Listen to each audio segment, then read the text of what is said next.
कृष्णो रक्षतु नो जगत्त्रयगुरुः कृष्णं नमस्याम्यहम्। कृष्णे नामरशत्रवो विनिहताः कृष्णाय तस्मै नमः। ओम श्री गुरुभ्यो नमः। कृष्णो रक्षतु नो जगत्त्रयगुरुः कृष्णं नमस्याम्यहम्। कृष्णे नामरशत्रवो विनिहताः कृष्णाय तस्मै नमः। कृष्णादेव समुत्थितं जगदिदं कृष्णस्य दासोऽस्म्यहं। कृष्णे तिष्ठति विश्वमेतदखिलं हे कृष्ण संरक्ष माम्। वसुदेवसुतं देवं कंसचाणूरमर्दनं देवकी परमानन्दं कृष्णं वन्दे जगद्गुरुम्। ओम श्रीकृष्ण परमात्मने नमः। प्रिय భగవద్బంధువులారా, మనము అష్టమోధ్యాయము అక్షర బ్రహ్మ యోగ అధ్యాయాన్ని మనము అభ్యసించినప్పుడు పరమాత్మ కర్మయోగికి ఎంత ప్రాముఖ్యతని ప్రాశస్త్యాన్ని ఇస్తాడు అన్నది ఒక శ్లోకములో మనందరి హృదయాన్ని ఆకర్షించే విధంగా శ్రీకృష్ణ పరమాత్మ చెప్పారు. దాన్ని మనము ఒక్కసారి పునశ్చరణ చేసుకుని మనము నవమ అధ్యాయానికి వెళ్దాం. వేదేషు యజ్ఞేషు తపస్సు చైవ దానేషు యత్ పుణ్యఫలం ప్రదిష్టం అచ్చేతి తత్సర్వమిదం విదిత్వా యోగీ పరం స్థానం ఉపైతి చాద్యం. వేద యజ్ఞ తపో ధనుల కంటే, దానశీలుల కంటే, ఎంతో నియమ నిష్ఠాగరిష్ఠుల కంటే, వాళ్ళతో పోల్చుకోవడం కాదు, వాళ్ళందరూ ఏ విధంగా పరమాత్మ సాన్నిహిత్యాన్ని పొందుతారో అదేవిధంగా ఒక కర్మయోగి కూడా, అంటే తన యొక్క ధర్మాన్ని తాను రాగద్వేషాలకు అతీతమైన బుద్ధితో ఆచరిస్తాడో అతడు కూడా ఆ విధంగానే నన్ను చేస్తాడని చెప్పారు. అంతకంటే అభయహస్తము, పరమాత్మ ఇచ్చే అభయహస్తము ఇంకేమైనా ఉంటుందా? ఈ సారాంశాన్ని మనం మనసులో పెట్టుకొని నవమోధ్యాయం రాజవిద్య రాజగుహ్య యోగము. రాజవిద్య రాజగుహ్య యోగము, ఈ నామములోనే ఈ ఆధ్యాత్మిక జ్ఞానం ఎంత గొప్పది అనేటువంటి విషయాన్ని శ్రీకృష్ణ పరమాత్మ మన యొక్క స్ఫురణలోకి తీసుకొస్తున్నారు. శ్రీ భగవానువాచ ఇదం తు తే గుహ్యతమం ప్రవక్ష్యామ్యనసూయవే జ్ఞానం విజ్ఞాన సహితం యజ్ఞాత్వా మోక్షసే అశుభాత్. రాజవిద్య రాజగుహ్య యోగము. రాజవిద్య అంటే రాజులకు సంబంధించింది, క్షత్రియులు కాదు ఇక్కడ అర్థం. విద్యలన్నిటికీ రాజు అయినటువంటిది, అన్నిటికంటే అత్యున్నత స్థానమునకు చెందినది రాజగుహ్య యోగము. గుహ్యం అంటే రహస్యం, రాజగుహ్యము ఎవరికీ తెలియని, అంటే తెలుసుకుందామని ఎవరు అనుకోరు, అనుకున్న వాళ్ళకి వెంటనే అర్థం కాదు. దీన్ని తెలుసుకుని ఆచరిస్తే మాత్రం దీనంత గొప్పది లేదు. రాజగుహ్యం, ఇంత గుహ్యమైనటువంటి జ్ఞానము రాజవిద్య అంటారు. ఈ రాజవిద్యను మొదటి నుంచి బోధిస్తున్నారు, కానీ కొంతవరకు అర్జునునికి చాలా కుతూహలం వచ్చి ఇప్పుడు చాలా వరకు కొంచెం నయమయ్యాడు, సంసిద్ధుడు అవుతున్నాడు, కృష్ణ మార్గంలోకి వస్తున్నాడు, భగవత్ మార్గంలోకి. కాబట్టి ఇప్పుడు అసలు పేరు చెప్పారు, రాజవిద్య రాజగుహ్య యోగము. ఈ రాజవిద్యని నీవు తెలుసుకో సంపూర్ణముగా అని శ్రీ భగవానువాచ. ఇదంతు తే గుహ్యతమం. గుహ్యతమం ఎంతో రహస్యముగా భావింపబడుతున్నటువంటి ఈ ధర్మాన్ని చెప్తున్నా విను. ప్రవక్ష్యామి అనసూయవే. ఏ రకమైనటువంటి అసూయకు లోను కానటువంటి స్థితిలో నీవు ఉన్నావు. చాలా వరకు నీకు వినయము వచ్చింది, విజ్ఞానము ప్రారంభమైంది. కాబట్టి జ్ఞానం విజ్ఞాన సహితం యజ్ఞాత్వా మోక్షసే అశుభాత్. రాజవిద్య రాజగుహ్యం పవిత్రం ఇదం ఉత్తమం. ఇది చాలా పవిత్రమైనటువంటిది. ప్రత్యక్షావగమం ధర్మ్యం సుసుఖం కర్తుమవ్యయం. సుఖముగా నీవు పాటింపవలసిన గొప్ప విద్య ఇది. ఇది తెలుసుకోవాలి. దీన్ని ఈ రాజవిద్యను గురించి వివరంగా చెప్తాను విను. అశ్రద్ధధానా పురుష ధర్మస్యాస్య పరం తప అప్రాప్య మాం నివర్తంతే మృత్యు సంసారవర్త్మని. ఓ చిన్న కండిషన్ ఉంది నాయన, ఒక ఒక నిబద్ధత ఉంది, ఒక షరతు. ఏమిటది? అశ్రద్ధధానా పురుష ధర్మస్య అస్య పరంతప. పరంతప, ఓ శత్రువుల్ని బాధలకు గురి చేసి నువ్వు జయించేటటువంటి వాడా. అశ్రద్ధదానా పురుష ధర్మస్యాస్య. దీన్ని శ్రద్ధగా విని శ్రద్ధగా ఆచరణలో పెట్టాలి. అశ్రద్ధదానా, శ్రద్ధ లేకుండా ఏది పరాయిదు ఉంచేనా అన్నట్టు నిర్లక్ష్యం చేసావనుకో, అప్రాప్యమాం నవర్తంతే, నన్ను నీవు పొందలేవు. అంటే చనిపోయిన తర్వాత పరమాత్మను పొందడం కాదు, నీ జీవితంలో ఆనంద రూపంలో ఉన్న నన్ను నువ్వు పొందలేవు. అంటే నీకు ఆనందం ఉండదు జీవితంలో. You will not be happy in your life. అది రాజవిద్యలోని గొప్పతనం. పరమాత్మ యొక్క జ్ఞానమే రాజవిద్య. మృత్యు సంసారమత్మని. కాబట్టి సంసారంలో నీవు చక్కగా నడవాలన్నా, చివరికి మృత్యు అయిన తర్వాత పరమాత్మను చేరినప్పుడు సుఖంగా ఉండి సన్నిధానంలో ఉండాలన్నా నీకు ఉండవలసింది రాజవిద్య రహస్య యోగము, రాజవిద్య జ్ఞానము ఉండాలి. అంటే ఎప్పుడు ఏ పని చేస్తున్నా కర్మయోగి, ఆ పనిలో నిమగ్నుడమై ఉండాలి. మనం మర్చిపోకూడదు. ఒక స్వామి రామతీర్థ ఒక కథ చెప్తారు ఈ సందర్భంలో. అంటే మనం ఏ పని చేస్తే ఆ పనిలోనే 100% మనస వాచ కర్మణ దానికి న్యాయం చేయాలి. ఒక రాజుగారి అంతఃపురాన్ని ఆనుకుని ఒక పెద్ద తోట. ఆ తోటలో పిల్లలు ఆడుకుంటున్నారు. మంత్రి గారు వచ్చారు, ఖాళీగా ఉన్నాడు కదా, సాయంత్రం పూట పిల్లలు ఆడుకుంటుంటే చూద్దామని వచ్చారు మంత్రి గారు. వచ్చి అక్కడ ఆడుకునే పిల్లల్ని చూశారు. ఇంతగా పిల్లలు ఎవరు? రాజుగారి కొడుకు ఒకడు, యువరాజు. మంత్రి గారి కొడుకు ఒకడు, ఈయన కొడుకే. సైన్యాధిపతి కొడుకు ఒకడు. అక్కడ సైనికుల యొక్క కొడుకులు ఒకళ్ళిద్దరు. రాజుగారి కొడుకు, మంత్రి గారి కొడుకు, సైన్యాధిపతి కొడుకు, సైనికుల కొడుకులు. వీళ్ళంతా అక్కడ ఆడుకుంటున్నారు, దాగుడు మూతలు ఆడుతున్నారు. ఈయన మధ్యలోకి వెళ్తే వాళ్ళు ఆడటం మానేస్తారని ఒక చెట్టు చాటు నుంచి చూద్దాం సరదాగా, మనకి ఇప్పుడేం పని లేదు కదా అని ఊరికే చూస్తున్నారు. ఆయన చూస్తుంటే ఆ కళ్ళకు గంతలు కట్టారు ఒక అబ్బాయికి, వాడు సైనికుడు కొడుకు. వాడు వెతుకుతూ వెతుకుతూ వెతుకుతూ ఒకరిని పట్టుకున్నాడు, ఇంకో సైనికుడు కొడుకుని పట్టుకున్నాడు అనుకోకుండా లక్కీగా. వాడికి కళ్ళకు గంత కట్టారు. వాడు కూడా వెతుకుతూ వెతుకుతూ వెతుకుతూ సైన్యాధ్యక్షుడి కొడుకుని పట్టుకున్నాడు. మరి వాడు దొరికిపోయాడుగా దొంగ, కాబట్టి వాడి కళ్ళకు గంతలు కట్టారు దాగుడు మూతల్లో. వాడు కూడా వెతికి వెతికి వెతికి వెతికి మంత్రి గారి అబ్బాయిని పట్టుకున్నాడు. అనుకోకుండా అలా జరిగింది. మంత్రి గారి అబ్బాయి కళ్ళకు గంతలు కట్టారు. వాడు కూడా వెతికి వెతికి దగ్గరలో ఉన్న రాజుగారి అబ్బాయిని కట్టుకున్నాడు, అంటే యువరాజుని. యువరాజుకి కళ్ళకు గంతలు కట్టారు. కళ్ళకు గంటాక ఆయన వెతుకుతూ వెతుకుతూ వెతుకుతూ ఉంటే మంత్రి గారికి సహనం చాలా, వెంటనే వెళ్ళిపోయారు దగ్గరికి. వెళ్ళి యువరాజా ఆగు, యువరాజా ఆగు, యువరాజా అని వెతుకుతున్నాడు యువరాజు కుర్రాడు.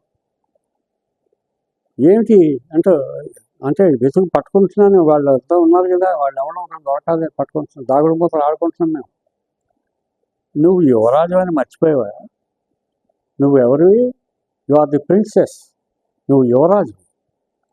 సైనికుడు కొడుకు, సైన్యాధ్యక్షుడి కొడుకు, మంత్రి కొడుకు, వీళ్ళందరికంటే నువ్వు చాలా గొప్ప, దేశానికే రాజు యొక్క కుమారుడు. ఆ రాజుకి 19 సామంతరాజులు ఉంటారు. నీ అంత ధనికుడు ఎవరు లేడు. నువ్వు మహారాజువి. నేను మీ నాన్నగారి దగ్గర ఉద్యోగం చేసే మంత్రిని, నాకంటే మా అందరికంటే గొప్ప. ఇలాంటి నువ్వు కళ్ళకు గంతులు కట్టుకుని వాడిని వీడిని పట్టుకోవడానికి ప్రయత్నం చేస్తావేంట్రా నాయన? ఏంటి బాబు, ఒక్కసారి చప్పట్లు జరిచి ఎవరక్కడ అని అరిచావనుకో, కొంతమంది సైనికులు వస్తారు ఆయుధాలు పట్టుకుని, అక్కడ ఉన్న వాళ్ళని పిల్లల్ని పట్టుకో ఒకరిని అంటే పట్టుకుంటే వాళ్ళకి అప్పుడు కళ్ళగంతలు కట్టచ్చు కదా, నీ అధికారాన్ని ఎందుకు ఉపయోగించుకోవు అని అడిగారు మంత్రి. ఇది స్వామి రామతీర్థ చెప్పిన గొప్ప కథ.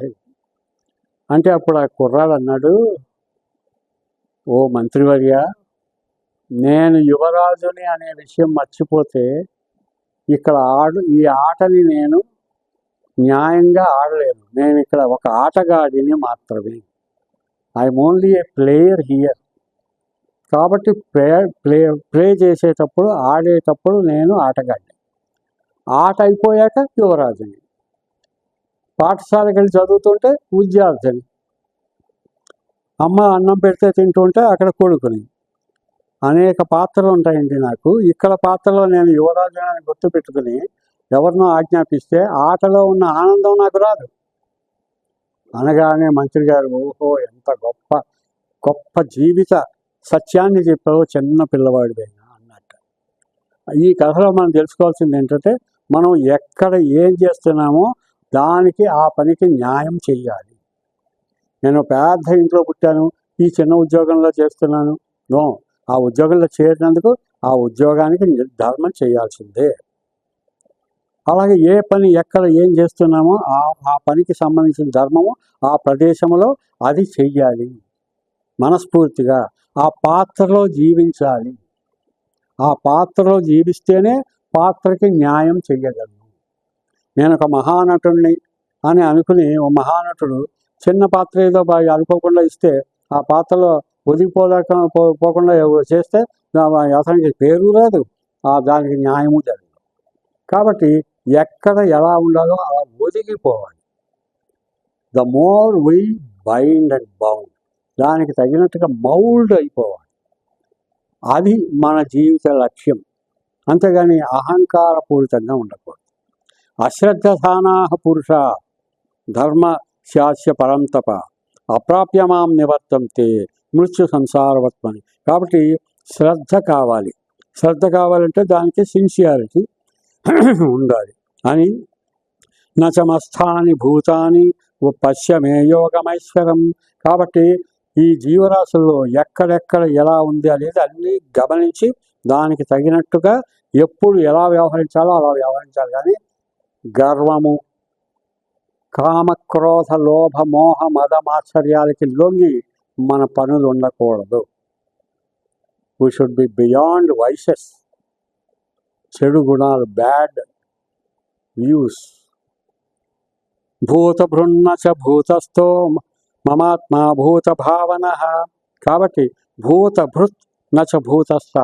కాబట్టి ఏ విధంగా ఏ టైములో ఎలా ఉండాలి, దేనికి న్యాయం చెయ్యాలి, ఎక్కడ ఏ పని చేస్తే న్యాయం అవుతుందో ధర్మం అవుతుందో, ఆ ధర్మము నన్ను రక్షిస్తుందో ఆ పని చెయ్యాలి అని.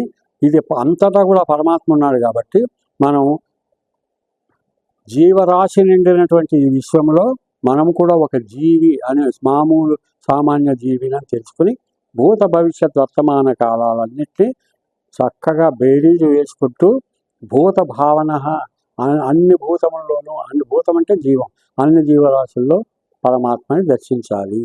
ఇదే విష్ణు సహస్రనామంలో విశ్వం విష్ణుర్వ షట్కారో భూత భవ్య భవత్ ప్రభు భూత భృద్భావో భూతాత్మా భూత భావన భూతాత్మా పరమాత్మా చ ముక్తానాం పరమాగ్రహి అవ్యయ పురుష సాక్షి క్షేత్రజ్ఞోక్షర ఏవచ.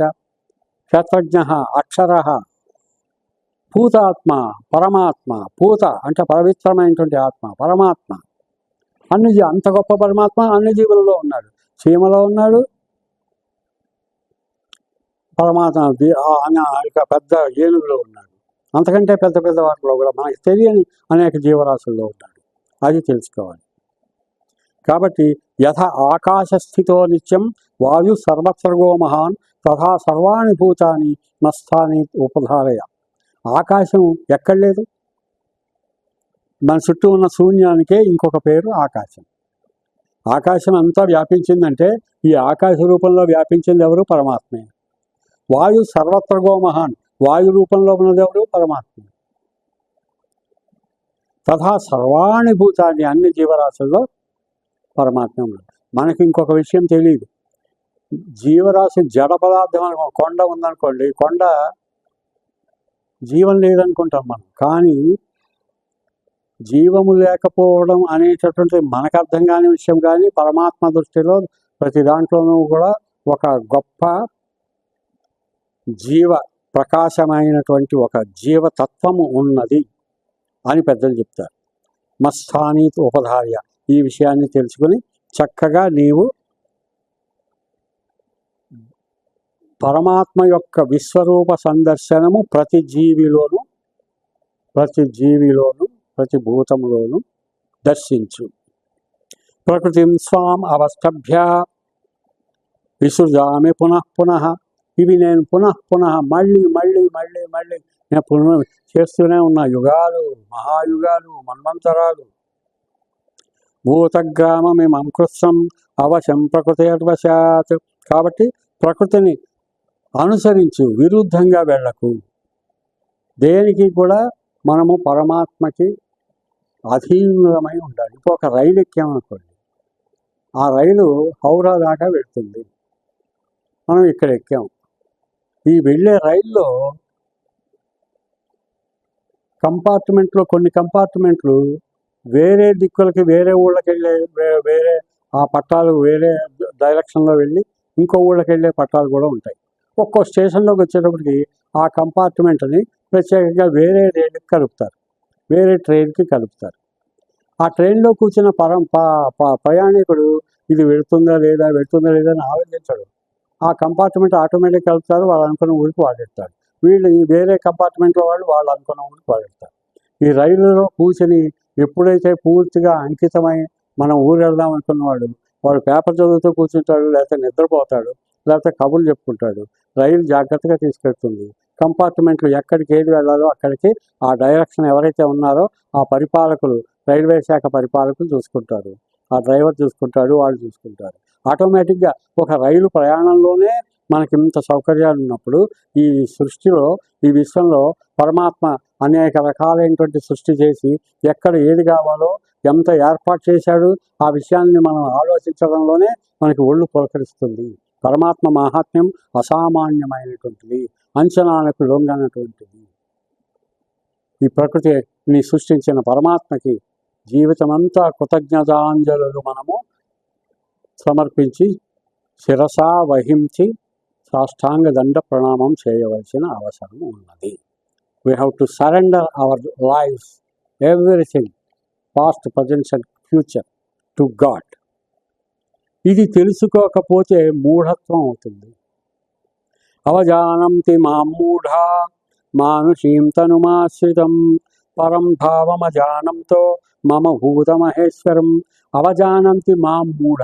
మాం నన్ను, మూఢులు ఇవన్నీ ఆలోచించక తెలుసుకోక ఏమిటో వాళ్ళే గొప్పవాళ్ళు, ఏదో రకమైనటువంటి వాళ్ళ తనుమాశ్రితం, వాళ్ళ యొక్క శరీరాన్ని ఆశ్రయించుకుని ఉంటారు. నన్ను ఆశ్రయించే వాళ్ళు వాళ్ళ శరీరాన్ని, వాళ్ళ భావాన్ని, వాళ్ళ అహంకారాన్ని, వాళ్ళ అహంభావాన్ని, వాళ్ళ అజ్ఞానాన్ని ఆశ్రయించుకుని ఉంటారు.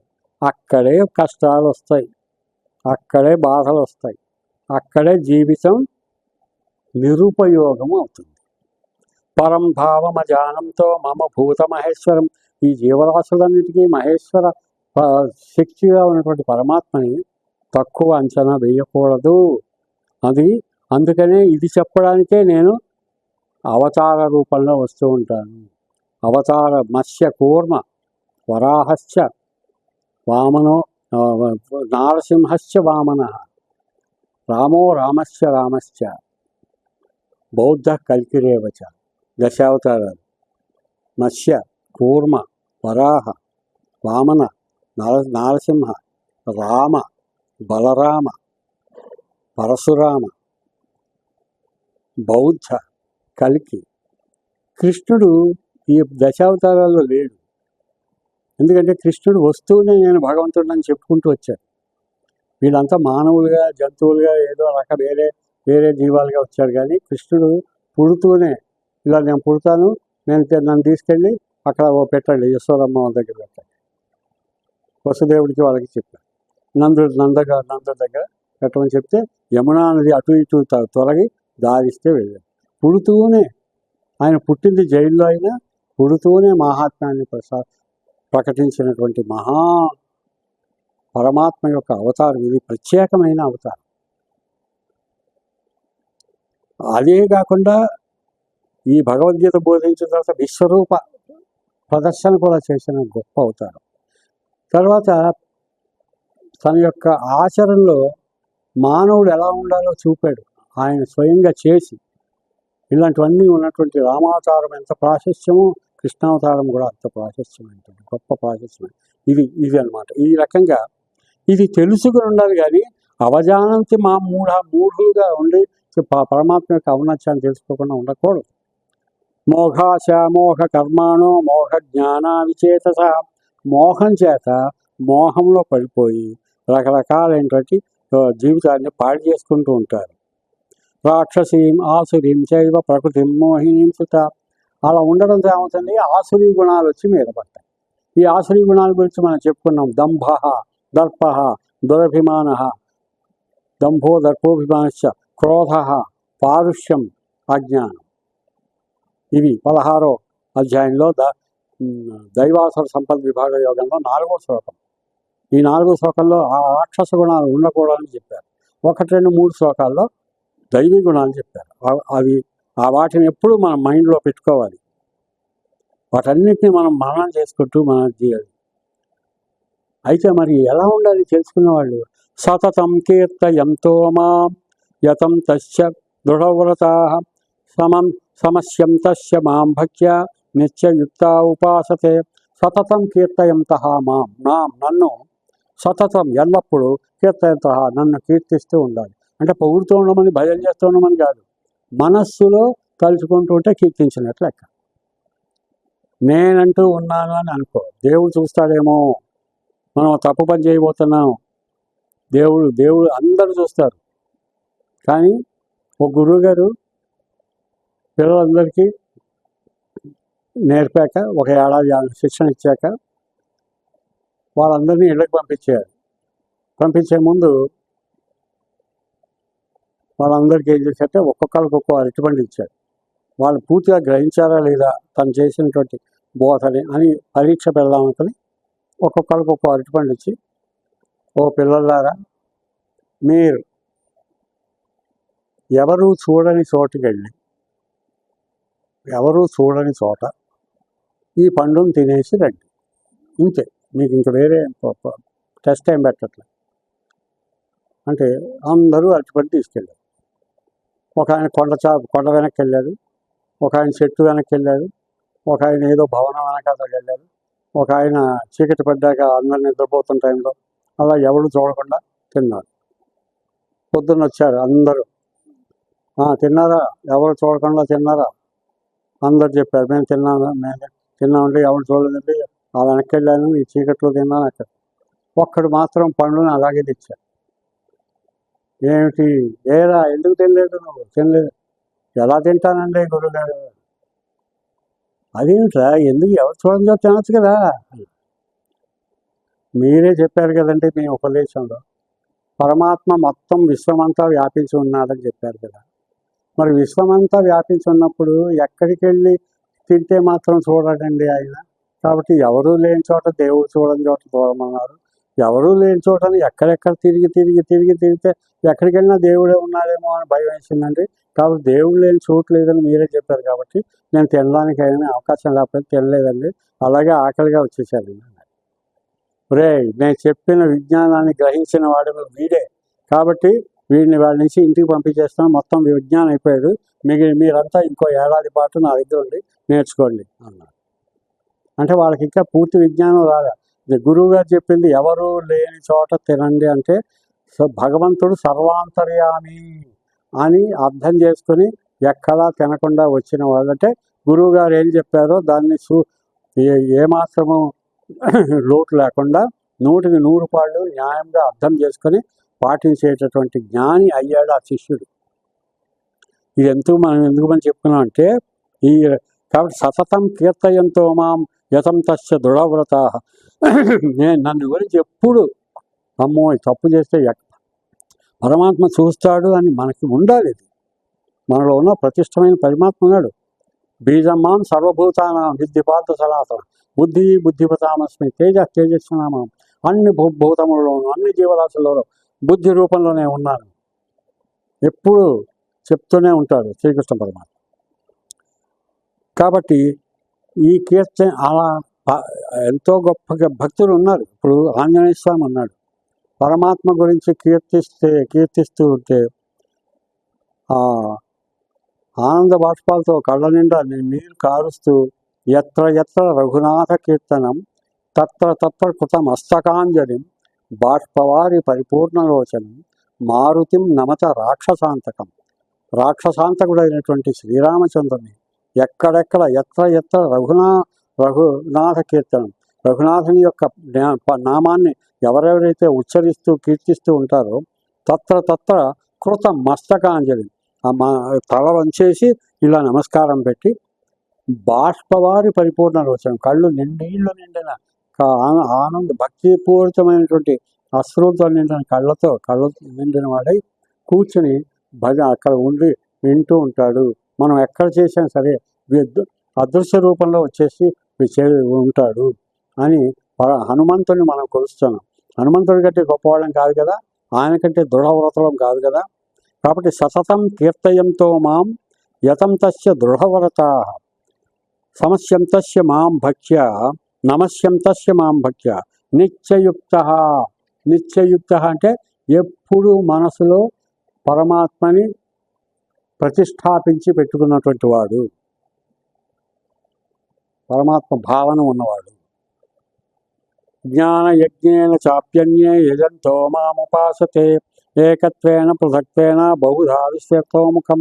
జ్ఞాన యజ్ఞం చేస్తూ ఉంటాడు అటువంటి వాడు. అలాంటి వాడు యజ్ఞం చేస్తున్నట్లు లెక్క, గొప్ప యజ్ఞం కింద లెక్క, జ్ఞాన యజ్ఞం అవుతాడు. అదంటే ప్రత్యేకంగా హోమకుండం పెట్టి అన్నీ చేయక్కర్లేదు.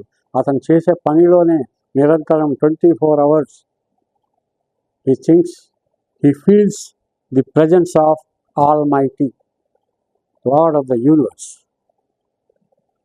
అహం క్రతురహం యజ్ఞ స్వధాహమహమౌషధం మంత్రోహం అహమేవాజ్యం అహం అగ్నిరహం హుతం. నేను మీరు చేసే యజ్ఞాలన్నీ నేనే, అన్ని మంత్రాలు నా రూపమే, నేనే అగ్నిని, నేనే పగలు, నేనే రాత్రి, కాల రూపంలో నేనే ఉన్నాను. పితామహస్య జగతో మాతా ధాతా పితామహ. ఈ జగత్తుకి పితామహుడిని నేను. పితామహుడని ఎందుకన్నాడు అంటే ఆయన నాభిలోంచి బ్రహ్మదేవుడు వచ్చి సృష్టించాడు కాబట్టి, బ్రహ్మదేవుడి కంటే పెద్దవాడు కాబట్టి పితామహుడు. మాత తల్లి నేనే, ధాత సృష్టించేవాడు నేనే. మాతా ధాత పితామహ. వేద్యం పరం పవిత్రం ఓంకార రుక్సామ యజురేవచ. ఋగ్వేదం అంటారు, అది నేనే. సామవేదం నేనే, అథర్వవేదం నేనే, యజుర్వేదం నేనే, అన్ని వేదాలు కూడా నేనే. 10వ అధ్యాయంలో మళ్ళీ ఇంకోసారి చెప్తారు ఈ విషయం. 34వ శ్లోకంలో 10వ అధ్యాయంలో బీజ తర్వాత ఒక ఇంద్రుడు నేనే, యజ్ఞములన్నీ నేనే, వేదములన్నీ వేదానాం సామవేదోహం అని చెప్తారు. వేదానాం సామవేదోహం అని మనకి 10వ అధ్యాయంలో మనం కూడా చదవబోతున్నాం. అంటే మళ్ళీ ఇంకోసారి రిపీట్ చేస్తున్నాను అన్నమాట. అన్ని వేదాలు నేనే, ఉపనిషత్తులు అన్నీ కూడా నేనే, అన్ని నా యొక్క నిశ్చయము నుండే వెలువడినవి. కాబట్టి వీటన్నిటినీ నీవు తెలుసుకొని నీ ఆచరణలో నా యొక్క నిరంతర స్మరణని పెట్టుకో. తేతం భుక్త్వా స్వర్గలోకం విశాలం క్షీణే పుణ్యే మత్స్యలోకం విశంతి ఏవం త్రైధర్మమనుప్రపన్న గతాగతం కామకామా లభంతే. తేతం భుక్త్వా స్వర్గలోకం విశాలం క్షీణే పుణ్యే మత్స్యలోకం విశంతి ఏవం త్రైధర్మమనుప్రపన్న గతాగతం కామకామా లభంతే. కాబట్టి మీరు మంచి పనులు చేయండి, పుణ్యకార్యాలు చేయండి. పుణ్యకార్యాలు ఒక కోరికతో చేయండి, ఏం పర్వాలేదు, నేనేం కాదండి. వాళ్ళు స్వర్గం వస్తుంది మీకు, తర్వాత మళ్ళీ వేరే ఒక పునర్జన్మ పొంది చివరికి నన్ను చేస్తారు. కాబట్టి పుణ్యం అయితే ఇక్కడ సమస్య ఏమంటే పుణ్యం అయిపోయిన కొద్దీ మళ్ళీ ఒక జన్మ వస్తుంది. కాబట్టి పుణ్యంతో సంబంధం కాకుండా ఏదో ఫలితాన్ని ఆశిస్తూ చేసే పనులు కాకుండా నీవు కర్తవ్య నిర్వహణ మాత్రమే దృష్టి పెట్టినట్లయితే నీవు అన్ని త్రయీ ధర్మం, ఈ ధర్మములన్నిటికీ అతీతుడవు అవుతావు. ఎందుకంటే అసలైన విషయం ఇక్కడ చెప్తున్నారు. Greatest fact of the lord of the universe, the foremost one. అనన్యాశ్చింతయంతో మాం ఏ జనాః పర్యుపాసతే తేషాం నిత్యాభియుక్తానాం యోగక్షేమం వహామ్యహం.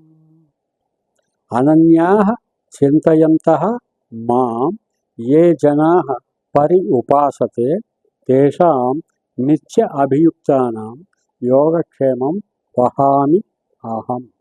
నేను నీ యోగక్షేమాలు మంచి అంత నేను ఐ ఆమ్ ది రెస్పాన్సిబిలిటీ, నేను చూస్తాను. నాదే 100% from top to bottom, from A to Z నేను చూస్తాను. ఎప్పుడు అనన్యాః చింతయంతః మాం, నన్ను ఇతరమైన చింతన లేకుండా ఒకే విధంగా నాపై పూర్తిగా లగ్నము చేసి ఉండాలి. మీరే పని చేస్తున్నా అది పరమాత్మ సంబంధముగా చూడాలి. అనన్యాశ్చింతయంతః, అన్యం అంటే ఇతరం, అనన్యము అంటే ఇతరము లేకుండా ఇంకా నాలో లీనమైపోయేలాగా ఉండాలి మీ ఆలోచన. ఏ జన ఎవరైతే ఇలా చేస్తారో ఉపాసన చేస్తారో, అనన్యాశ్చింతయంతో మాం ఏ జనాః పర్యుపాసతే తేషాం, అటువంటి వాళ్ళని నిత్య అభియుక్తానం, నిత్య అభియుక్తం 24 hours నిత్యము, always, for ever, evergreen, thinking about me, doing something for me. Whatever you do think that you are doing for me. అంటే నాకు పరమాత్మ కోసం చేస్తున్నాం అన్నప్పుడు చెడ్డ పని చేయలేంగా, చెడ్డ ఆలోచన రావుగా, మోసాలు చేయలేంగా, ద్రోహాలు చేయలేంగా, కోపాలు తెచ్చుకోంగా, మితిమీరిన కామాలు ఉండవుగా. కాబట్టి భగవత్ సంబంధమైన లింక్ ఎక్కడ ఉంటే అక్కడ ధర్మం ఉంటుంది. కాబట్టి నా పేరు మీరు ఎప్పుడూ మనసులో పెట్టుకున్నట్లయితే నా ధ్యాస మీరు మంచి చేస్తారు. కాబట్టి మీరు యోగులు అవుతారు, కర్మయోగులు అవుతారు. అనన్యాశ్చింతయంతో మాం ఏ జనాః పర్యుపాసతే తేషాం నిత్యాభియుక్తానాం యోగక్షేమం. ఈ శ్లోకం మనకు బాగా అర్థం అవడానికి ఒక కథ చెప్తారు పెద్దలు. ఏంటంటే ఒక మహాపండితుడు, ఆయన భగవద్గీత ఎక్స్ప్లెయిన్ చేయడంలో ఆయన మించిన వాడు లేట్. చాలా గ్రేటెస్ట్ మ్యాన్. ఎన్ని సన్మానాలు అందుకున్నాడో లెక్కలేదు, ఎంత ధనం సంపాదించాడో లెక్కలేదు, ఎంత పేరు ప్రఖ్యాతులు సంపాదించాడో లెక్కలేదు. ఆయన చాలామంది రాజులు ఆయనకి గౌరవం ఇచ్చారు, సన్మానాలు చేశారు, సభలకి పిలిచారు. రాజుగారి సభ అంటే తెలుసు కదా, కొన్ని వందల మంది కూర్చొని ఉంటారు. వాళ్ళందరి చేత చప్పట్లు కొట్టించుకున్నాడు. ఒక రాజుగారు దగ్గరికి ఇంకా వెళ్ళలేదు. కాబట్టి ఆ రాజుగారి దగ్గరికి కూడా వెళ్ళి ఆయనకు కూడా భగవద్గీత బోధించి ఆయన చేత కూడా సన్మానం చేయించుకొని ఆయన దగ్గర మనం ఏదైనా మంచి బహుమతి, మంచి కానుక తప్పించుకోవాలి అని పాపం వెళ్ళారు. భార్యతో చెప్పి వెళ్ళారు. రాజుగారు, మా భగవద్గీత మా మీద మీకు ఎక్స్ప్లెయిన్ చేస్తానండి. చేయండి. అన్నీ చేస్తున్నారు. 1వ అధ్యాయం 2వ అధ్యాయం అన్నీ చేసుకుంటూ వచ్చారు. 9వ అధ్యాయంలోకి వచ్చారు. 9వ అధ్యాయంలో 21 శ్లోకాలు చెప్పుకున్నారు. అనన్యాశ్చింతయంతో మాం ఏ జనాః పర్యుపాసతే తేషాం నిత్యాభియుక్తానాం యోగక్షేమం వహామ్యహం. ఈ శ్లోకం చెప్పడం మొదలుపెట్టారు. చెప్పారు. రాజుగారు విని ఏమిటి నాకేం అర్థం కావట్లేదు, నాకేం వద్దని పంపించేశారు. అదేంటి అని మళ్ళీ మన్నాడు. మళ్ళీ వద్దొద్దు, ఇంటర్వ్యూ కూడా ఇవ్వాలి. మళ్ళీ వెళ్ళారు, మళ్ళీ ఇంటర్వ్యూ కూడా వెళ్ళారు. ఇంత బాగా శ్రద్ధగా ఉన్నారు, ఏం మళ్ళీ ఇంటర్వ్యూ. ఇంటికి వచ్చేసాడు రాజుగారు, నాకే మీరు అర్థమయ్యేలా చెప్పట్లేదు, మీరు అసలు ఇది ఏమిటో నాకేం తెలియట్లేదు, నాకేం అక్కర్లేదని పొమ్మన్నారు అని భార్యతో చెప్పుకున్నారు. మంచం ఎక్కేశాడు పాపం నీరసంగా ఉంటే. ఏమిటి రాజుగారు ఎందుకు ఇలా ప్రవర్తిస్తాను, నన్ను ఏం వద్దు అంటున్నారు అంటే భార్య అంది, ఏ శ్లోకం అండి అని. అనన్యాశ్చింతయంతో మనం ఉంది కదా, అది చెప్తుంటే అది వద్దుమన్నారు. అంటే సరదా కథ ఇది, కానీ భగవద్గీత యొక్క గొప్పతనం చెప్పే కదా. ఎందుకన్నారు నాకు తెలుసండి. ఏమిటి ఈ శ్లోకం మీరు చెప్పడానికి అంత అర్హులుగా కనపడలేదు ఆయనకి. ఏమిటి ఇంత మాట అంటావా, వంటింట్లో కూర్చొని వంట చేసుకోవాల్సిన దాన్ని నువ్వు నాకు ఇలా సలహా ఇస్తావా అలా ఇలా అంటే, అది కాదండి వినండి. అనన్యా చింతయంతో మాం ఏ జనా పర్యుపాసతే. ఇతరమైన ఆలోచనలు, ఆశలు, ఏ రకమైనటువంటి ఎక్స్పెక్టేషన్స్ లేకుండా ఏ జనా ఉపాసతే, ఎవరైతే నన్ను బాగా ఉపాసిస్తారో, మనసు నిండా నింపుకొని పూజిస్తారో మానసికంగా, తేషాం నిత్యాభియుక్తానాం యోగక్షేమం వహామ్యం. అలాంటి వాళ్ళ యోగక్షేమాలు అన్నీ నేను చూసుకుంటాను. నేను I am the responsible for the happiness of their life, for everything in their life అని కదా దీని అర్థం. మరి మీరు రాజుగారి దగ్గరికి ఎందుకు వెళ్ళారు? ఆయనకు ఏం చెప్పారు? నేను చాలామందికి చెప్పానండి భగవద్గీత, వాళ్ళంతా కానుకలు ఇచ్చారండి, సన్మానాలు చేశారండి. మీరు కూడా వినండి, మీరు కూడా వింటే మీకు నా గొప్పతనం తెలుస్తుంది. నేను భగవద్గీత వాళ్ళందరికీ బోధించాను, వాళ్ళంతా నాకు ఒక ఆయన ఇల్లే రాసిచ్చాడు, ఒక ఆయనేమో నాకు బంగారం ఇచ్చాడు, ఒక ఆయన శాలువా కప్పాడు, సన్మానాలు చేశారు అని మీరు చెప్పారు కదా అలాగా. మరి ఈ శ్లోకం యొక్క అర్థం ఏమిటి? ఏ చింతన ఎక్స్పెక్టేషన్ లేకుండా నన్నే మీరు తలుచుకుంటే, నాకే అర్పిత భావంతో మీరుంటే నేను చూస్తా అన్నారు కదా. మీరు రాజుగారి దగ్గరికి ఎందుకు వెళ్ళారు? ఒక ప్రతిఫలం కోసం, ఒక సన్మానం కోసం, ఒక డబ్బు కోసం ఈ ఐడియా ఆయనకు వచ్చి ఉంటుంది. అందుకని ఆయన నిన్ను బయటికి పంపించేశారు అని అంటే, ఆయన పంపడం సంఖ్య ఎలా ఉన్నా నాకైతే అర్థమైంది. నేను దీని అర్థం, ప్రతిపదార్థం, తాత్పర్యం చెప్పానే కానీ ఇందులో ఉన్న అసలైన సారాంశాన్ని నా యొక్క ప్రవర్తనలో నేను పెట్టుకోలేదు. నిజంగా పెట్టుకుని ఉంటే నేను గీతం చదువుకుంటూ ఇంట్లో ఉంటాను, నా గొప్పతనం తెలుసుకుని వాళ్ళే వచ్చి చెప్పండి అని అడిగితే చెప్తాను. కానీ నేను వాళ్ళ దగ్గరికి వెళ్ళి వాళ్ళు సన్మానం చేశారు, వీళ్ళు సన్మానం చేశారు అనడం ఎంత పొరపాటు అని ఆ క్షణం నుంచి ఆయన ఇంట్లో చేస్తుంటే, రాజుగారు ఏమిటి వాళ్ళ గురువుగారు రాలేదు అని మర్నాడు అడిగారు. కబురు చేస్తే గురువుగారు రావట్లేదంటే, ఆయన సరిగ్గా జవాబు చెప్పట్లేదు, ఇంట్లో పూజలో మునిగిపోయినారు. ఇంకో 2 రోజులు చూశాక రావట్లేదు ఏంటి అంటే, అప్పుడు ఆయన మంచివాడు రాజుగారు. ఆయన గురువుగారు ఏమిటి ఎందుకు రావట్లేదు పాపం అని ఇంటికి వచ్చేసారు. ఈ మహాపండితుడి యొక్క ఇంటికి వచ్చేసారు. ఇంటికి వచ్చి, స్వామి మీరేమిటి రావట్లేదు, మధ్యలో ఆపేశారు అంటే, నాకు అసలైన భగవద్గీత యొక్క అసలైన ఉద్దేశం నాకు తెలిసిందండి, పరమాత్మ యొక్క లక్షణం నాకు తెలిసిందండి. నేను ఇందులో నాకు ఆయన అనన్యాశ్చింతయంతో మాం ఏ జనా, ఎవరైతే నన్ను పర్యుపాసతే అలా ఎప్పుడు అలా ఉపాసన చేస్తూ ఉంటారో, తేషాం నిత్యాభియుక్తానం యోగక్షేమం వహామ్యం, వాళ్ళ అన్నీ నేనే చూసుకుంటాను. మరి అంత అభయహస్తం ఇస్తే అది పక్కన పెట్టేసి మీ దగ్గరికి వచ్చి మీతో నేను నా గొప్పలు చెప్పుకొని అది ఇవ్వండి ఇది ఇవ్వండి అన్నాను నేను, అది నాది తప్పండి అని ఆయన పాదాలు పట్టుకోవడానికి సిద్ధమైపోయాడు. అయ్యయ్యో వద్దండి, మీరు మహాపండితులు, నా పాదాలు పట్టుకోకుండా ఆయనే ఈయనకి ఇంటి దగ్గర సన్మానం చేసి, అయ్యా నేను ఇప్పుడు చెప్తున్నా వినండి, ఈ శ్లోకం యొక్క అర్థము నాకు తెలుసు, నేను నా పరిపాలన ఆ భావంతోనే చేస్తున్నాను, మీరు మహాపండితులు కాబట్టి మీకు ఆ భావం తెలిసి రావడం తెలుసు, కానీ దాన్ని గమనించలే మీరు. అది తెలుసుకోవడం కోసం నేను వద్దని అన్నానండి. ఇదంతా లోకా సంస్థ సుఖినో భవంతు, అందరూ బాగుండాలి అనే ఉద్దేశంతో నేను మిమ్మల్ని తిరస్కరించానే కానీ వేరే అభిప్రాయం కాదు. మీరు నిజంగా చాలా ఇది చేశాకే, ఈ గొప్పతనం నాకు కాదండి, నా భార్యకి ఏంటంటే, అమ్మ నాకేం తెలియదండి బాబు అని ఆవిడంట.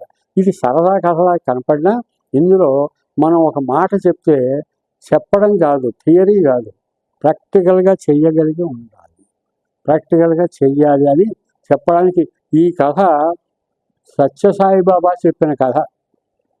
ఈ కథని సత్యసాయిబాబా ఈ భగవద్గీత గురించి మాట్లాడుతూ ఉదాహరించారు. ఇది నేను విన్నాను, అందుకని ఈ అనన్యాశ్చింతయంతో మాం అనేటటువంటి దాంట్లో ఇంత గొప్ప విషయాన్ని సత్యసాయిబాబా కొన్ని దశాబ్దాల క్రితమే చెప్పారు. ఈ ఉదాహరణ అంత గొప్ప మహాభగవద్గీత, మహామహులందరూ మనకి ప్రసాదించినటువంటి జ్ఞానం. మరొక్కసారి చదువుకుందాం. అనన్యాశ్చింతయంతో మాం ఏ జనా పర్యుపాసతే తేషాం నిత్యాభియుక్తానాం యోగక్షేమం వహామ్యం. అయితే ఈ పరమాత్మకి మనంత ధనవంతులం కాదు, మనంత గొప్పవాళ్ళం కాదు, మహాపండితులం కాదు. మరి మనం ఎలాగ భగవంతుడికి మనం అర్పితం చేయగలం అంటే పరమాత్మ చెప్తున్నారు, పత్రం పుష్పం ఫలం తోయం యో మే భక్త్యా ప్రయచ్చతి తదహం భక్త్యుపహృతం అశ్నామి ప్రయతాత్మనః. మీరు అనన్యాశ్చింతయంతో అన్యచింతన లేకుండా నన్ను ధ్యానించండి అని చెప్తే ఉన్నదంతా సమర్పించమని కాదు. పత్రం పుష్పం ఫలం తోయం, మీ దగ్గర ఏదుంటే అది. పత్రం ఒక ఆకుంటే ఆకే చూపించండి నాకు. పుష్పం ఒక్క పుష్పం పెట్టండి, ఏకవచనమే కానీ బహువచనం చెప్పలేదు ఇక్కడ. పత్రాన్ని పుష్పాన్ని ఫలాన్ని అనలేదు ఆయన. పత్రం ఒక్క తమలపాకు, ఏదో ఒక ఆకు. పుష్పం ఒక్క పుష్పం ఉన్నా సరే, 10 డజన్లు 20 మూరల పువ్వులు గొప్పల కోసం వద్దు, ఒక పుష్పం ఇచ్చినా అదే భగవత్ భక్తి. మొత్తం గంపెడు పుష్పాలు ఇచ్చినా అదే భగవద్భక్తి. భక్తి ఇంపార్టెంట్, షో ఇంపార్టెంట్, ప్రదర్శన ఇంపార్టెంట్ కాదు. పత్రం ఏకవచనం చెప్పారు, పుష్పం ఏకవచనం, ఫలం ఒక పండు, ఒక జామ పండు, ఒక నేరేడు పండు, ఒక ఏది లేకపోతే రేగి పండు కూడా గొప్పది. ఎందుకంటే శబరి రేగి పళ్ళు తినిపించింది. రేగి పళ్ళు తినిపించిన శబరిమాత ధన్యము అని ఒక పాటలో అంటారు. రామ రామ రామయన్న రామ చిలుక ధన్యము, రాము ప్రేము చూరగొన్న చిట్టి ఉడత ధన్యము. ఉడత చేసిన సేవ ఏమో ఇంత చిన్న ఉడత, ఆ వాట కడుతుంటే ఇంత ఇసుకనేదో వీపుని తీసుకెళ్ళింది, తింటే చిట్టి ఉడత ధన్యం. అలాగా రేగి పళ్ళు తినిపించిన శబరిమాత ధన్యం.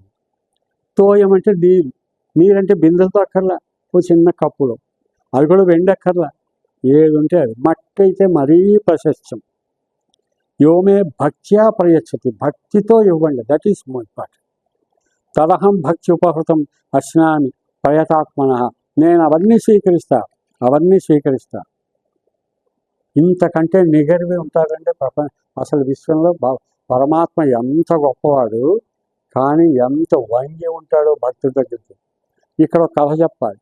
భక్తుడి దగ్గర పరమాత్మ ఎంత వంగి ఉంటాడు అనడానికి శ్రీకృష్ణ పరమాత్మయే ఒక ఉదాహరణ.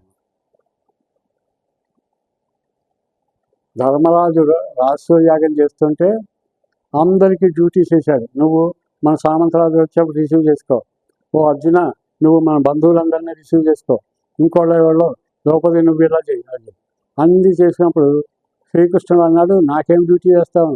శ్రీకృష్ణ నీకు నేను వేయడానికి డ్యూటీ అంటే, అలా కాదు, నేను ఒక డ్యూటీ చేస్తాను. వచ్చిన అతిథులందరికీ కాళ్ళు కడిగే డ్యూటీ నాది. సేవకులు చేసే డ్యూటీ తను వేసుకునేది కృష్ణుడు రాజసూయ యాగంలో. రాజసూయ యాగంలో వేలాది జనం వస్తారు, అందులో వచ్చినటువంటి అతిథులు ఎవరైతే ఉంటారో ఆ అతిథులకి కాళ్ళు కడగడం అనేటటువంటి డ్యూటీ తను వేసుకున్నాడు అని పెద్దలు చెప్తారు. ఇంతకంటే పరమ వినయ విధేయత కలిగినటువంటి విషయం ఏదైనా ఉందా? పరమాత్మ ఎంత వంగి ఉంటాడో, భక్తుల కోసం ఎంత వంగిపోతాడో. ఇదే శ్రీకృష్ణ పరమాత్మ అనేక సందర్భాల్లో దాసుడిగా పనిచేశాడు, తర్వాత చెప్పుకుందాం ఎప్పుడైనా. కాబట్టి నువ్వు ఏం చేసినా భక్తితో చేయి అని చెబుతూ ఒక విచిత్రమైన విషయం చెప్పారు. యత్ కరోషి యదశ్నాసి యజ్జుహోషి దదాసి యత్ యత్ తపస్యసి కౌంతేయ తత్కురుష్వమదర్పణం. యత్ కరోషి, నువ్వు ఏం చేస్తే అది. యదశ్నాసి, నువ్వు ఏం తింటే అది. యజ్జుహోషి, నువ్వు ఏ పూజ చేస్తే అది, ఏ హోమం చేస్తే అది, ఏ యజ్ఞం చేస్తే అది, ఏ పూజ చేస్తే అది. దదాసి యత్ యత్ తపస్యసి, నువ్వు ఏ తపస్సు చేస్తే అది.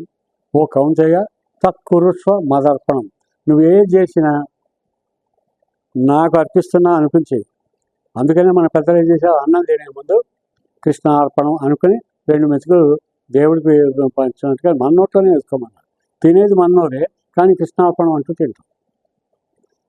యత్ కరోషి యద్ అశ్నాసి యజ్జుహోషి దదాసి యత్ యత్ తపస్యసి కౌంతేయ తత్కురుష్వ మదర్పణం. చాలా గొప్ప శ్లోకం. దీన్ని పెద్దలు ఎలా చెప్తారంటే, ఇది నువ్వు అని చెప్పారు పరమాత్మ. యత్ కరోషి, నువ్వేం చేసినా. యదశ్నాసి, నువ్వేం చేసినా. నువ్వు అని. దీన్ని నేను అని మార్చుకోమన్నారు పెద్దలు. కొంచెం సంస్కృత గ్రామర్తో మార్చుకోమని.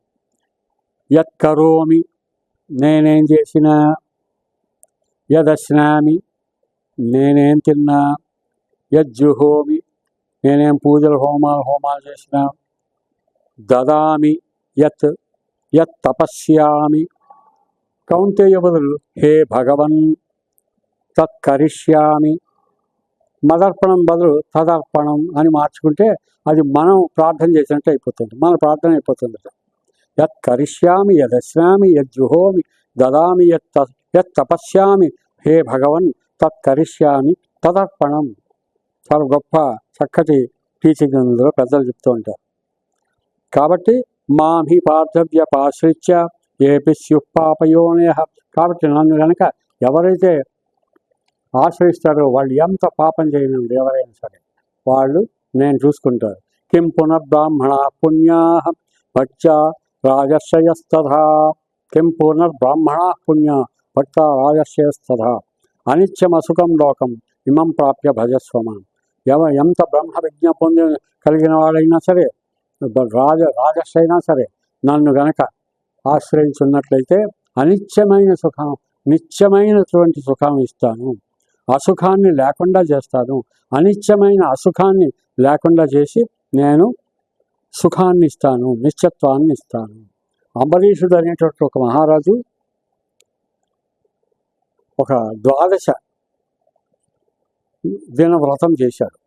ఆ 12 రోజుల వ్రతం చేసి ఆ ఏకాదశి నాడు బాగా ఉపవాసం ఉండి 12వ రోజున తీర్థం తీసుకుని, ఆహారం తీసుకోవడానికి ముందు తీర్థం తీసుకోవాలి. తీర్థం తీసుకోవడానికి ముందు ఋషులకి ఎవరైనా వచ్చిన వాళ్ళకి అతిథులకి వాళ్ళకి ఆహారం పెట్టి అప్పుడు ఈయన ఒక కాస్త తీర్థం తీసుకుని అప్పుడు వ్రతాన్ని పూర్తి చేసుకొని అప్పుడు భోజనం చేయాలి. ఆ టైంలో మహర్షులు వచ్చారు, దూర్వాసులు వచ్చారు. దూర్వాస మహర్షి వచ్చి 12వ రోజున వచ్చినప్పుడు ఈయన అప్పటికే 12 రోజుల నుంచి చాలా ఎంతో ఉపవాసాలు చేసి ఉన్నారు కాబట్టి ఆయన చాలా నీరసంగా ఉన్నారు. అయినా కూడా పాపం చేస్తున్నప్పుడు దూర్వాసుడు వచ్చి స్నానం చేసి వస్తాను, రాగానే మీ ఆతిథ్యం స్వీకరిస్తానని నదికెళ్ళి స్నానం చేసి ఒక పట్టణం రాగా చాలా లేట్ చూశారు. చూసి అంబరీషుడు అక్కడ పెద్దలు ఏమన్నారంటే, అక్కడ ఉన్న మిగిలిన పురుషులు, అక్కడ ఉన్నటువంటి అతిథులు పెద్దవాళ్ళు ఏమన్నారంటే, శ్రేయోభిలాషులు, నీవు భోజనం అయితే చేయొద్దు, ఆయన రావడం చాలా లేట్ అవుతుంది మహర్షి, నీవు ఏం చేస్తావంటే ఊరికే ఆ ఒక తీర్థం తీసుకో, తీర్థం వ్రతం పూర్తి అయినట్టు లెక్క అని తీర్థం తీసుకోమన్నారు.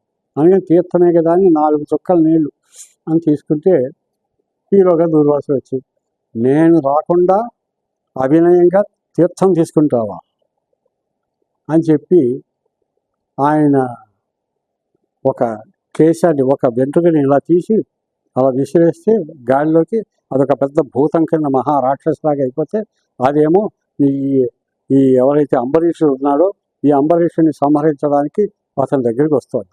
అంత గొప్ప మహర్షి కూడా కోపానికి లొంగిపోయి చెయ్యకూడని పని చేశాడు.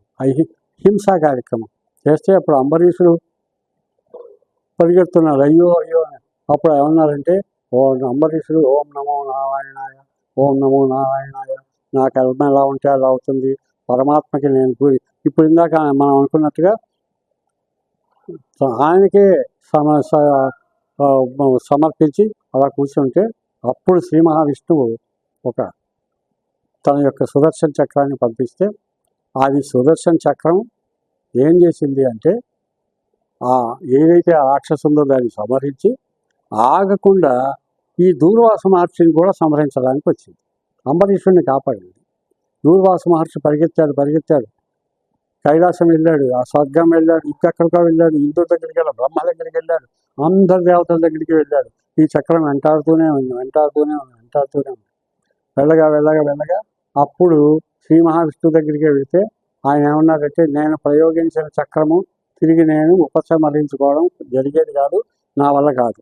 నువ్వు ఏ అంబరీషుడి మీదకి అస్త్రాన్ని ఉపయోగించావో ఆ అంబరీషుడి దగ్గరికే వెళ్ళి క్షమించమని అడుగు, అప్పుడు ఆయన క్షమిస్తే నీకు జీవితం వస్తుందంటే, అప్పుడు అంబరీషుడి దగ్గరికి వెళ్ళి క్షమించమని అడిగితే, అప్పుడు అంబరీషుడు క్షమించడం ఏంటండి, అయ్యయ్యో అదేం లేదండి అనగానే సుదర్శన చక్రం మళ్ళీ విష్ణుని చేరింది. దూర్వాసుడు బ్రతికాడు, తప్పు చేశాను ఒప్పుకున్నాడు. ఎందుకంటే నేను ఇక్కడ చెప్పేది, రాజర్షి అంటే రాజుగా ఉంటూ బ్రహ్మజ్ఞానాన్ని పొందిన వాళ్ళలో అంబరీషుడు ఒకడు. అలాంటి రాజర్షులు కూడా నన్ను చేరాలి అంటే నా నామస్మరణ నిత్యము నన్ను స్మరిస్తూ ఉండాలి. ఆ స్మరణకి ఉదాహరణే అంబరీషు చక్రవర్తి. ఎంత గొప్ప ఋషి అయినా సరే కామక్రోధ లోభమోహ మలమాత్సర్యాలకి లొంగకూడదు అనేది తెలుసుకోవాలి. మామూలు మనుషుల్లో కూడా వీటన్నిటికీ అతీతంగా ఉంటే ఋషుల కంటే గొప్పవాడు, దేవతల కంటే గొప్పవాడు అవుతాడు. మన్మనాభవ మద్భక్తో మద్యాజీ మాం నమస్కురు, మన్మనాభవ మద్భక్త మద్యాజీ మాం నమస్కురు, మామే వైశ్యసి యుక్త్వైనం ఆత్మానం మత్పరాయణ. మన్మనాభవ మద్భక్త, నా భక్తుడివిగా నువ్వు రూపొందు. భక్తుడని కానీ మనం ఏదో భజన చేయడం అని అలా కాదు, మన ప్రవర్తనలో పరమాత్మకు విధేయత చూపించాలి. పరమాత్మ భావనలో తప్పుకి దూరంగా మంచికి దగ్గరగా ధర్మాన్ని పాటిస్తూ, ధర్మ రక్షతి రక్షిత, మనని రక్షించే ధర్మాన్ని మన జాతర కాపాడుకోవాలి. మధ్యాజీ, నువ్వు చేసే యజ్ఞం అంతా నాకు నమస్కారం చేయడమే నీకు ఒక గొప్ప యజ్ఞంగా భావించు. పరమాత్మకి నమస్కారం చేయడమే యజ్ఞం అనుకో. మనస్ఫూర్తిగా చేస్తే అది యజ్ఞమే అయిపోతుంది. మామే వైశ్యసి యుక్త్వైనం ఆత్మానం మత్పరాయణ. కాబట్టి నేను కలిసి ఉండేలాగా నీలో నేనున్నానని ఎప్పుడు గ్రహిస్తూ ఉండు. ఆత్మ నాకు పరాయణము, నాకు అంకితం చేయి, ఆత్మ నాకు అంకితం చేయి అని చెప్పి ఈ విధంగా మన్మనాభవ మద్భక్త మద్యాజీ మాం నమస్కురు, మామే వైశ్యసి యుక్త్వైనం ఆత్మాయం మత్పరాయణ అని బోధిస్తూ ఈ ఏదైతే రాజవిద్య రాజగుహ్య యోగం ఏదైతే ఉందో ఈ పరమాత్మ యొక్క జ్ఞానాన్ని మనం నిరంతరము వహించి ఉండడం, అంటే ధరించి ఉండడం, మనములో నింపుకొని ఉండడం అనేది అది రాజవిద్య. ఈ విద్య అన్నిట్లోకి మహోన్నతమైనటువంటిది. ఇదేదో ఎక్కడి నుంచో తెచ్చుకున్నది కాదు, పరమాత్మ మనకి తెచ్చి స్వయముగా ప్రసాదించింది. ఇది పాటిస్తే చాలా తేలిక, పాటించకపోతే మనకి చాలా హాని కలిగేటటువంటిది, కష్టమైనటువంటి. ఇది చాలా తేలికగా మనకి అరటి పండు ఒలిచి చేతిలో పెట్టినట్టుగా పరమాత్మ మనకి ఇవ్వడం మన అందరి యొక్క జీవరాశి యొక్క అదృష్టముగా భావించి ఈ రాజవిద్య రాజగుహ్య యోగాన్ని మనము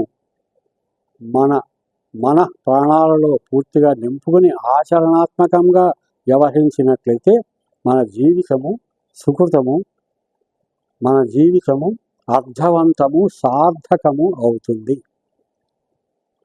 ఈ అధ్యాయాన్ని ఈ విధంగా బోధించినటువంటి పరమాత్మకు కృతజ్ఞతలు తెలియజేస్తూ రాబోయే విభూతి యోగంలో మరిన్ని మంచి విషయాన్ని చర్చించుకుందాం. ఓం తత్సదితి శ్రీమద్భగవద్గీతాసు ఉపనిషత్సు బ్రహ్మ విద్యాయాం యోగశాస్త్రే శ్రీకృష్ణార్జున సంవాదే రాజవిద్యా రాజగుహ్య యోగో నామ నవమోధ్యాయః. సర్వం శ్రీకృష్ణార్పణమస్తు.